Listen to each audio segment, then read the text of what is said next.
আসসালামু আলাইকুম দর্শক, সবাই কেমন আছেন? আশা করি সবাই ভালো আছেন। আজকে আপনাদের দেখাবো ছাগল। দেখেন ঘাস কত সুন্দর করে খাচ্ছে।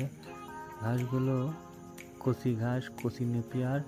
আর ওরা কচি জিনিসই পছন্দ করে, সেই জন্য কচি কিছু নেপিয়ার ঘাস সাথে দুবলা আরও অনেক ওদের প্রিয় ঘাস এনে দেওয়া হয়েছে। আর নেপিয়ার ঘাসগুলো অনেক ছোট থাকার কারণে ওরা খেতে খুব পছন্দ করছে। সাথে দুবলা আছে, অন্যান্য অনেক ধরনের ঘাস আছে। এখন দেখেন ওরা এত সুন্দরভাবে খাচ্ছে, মনে হচ্ছে ওরা বিরিয়ানি পেয়েছে, সেই জন্যে অনেক মজা করে খাচ্ছে। আর দেখেন ঘাসগুলো কত সুন্দর। ঘাসগুলো আমি ছোটটাই কেটেছি, কারণ ওরা বড় করে খেতে চায় না। বড়টা ওগুলো শক্ত হয়ে যায়, তাই ছোট ঘাসই এনে দিয়েছি।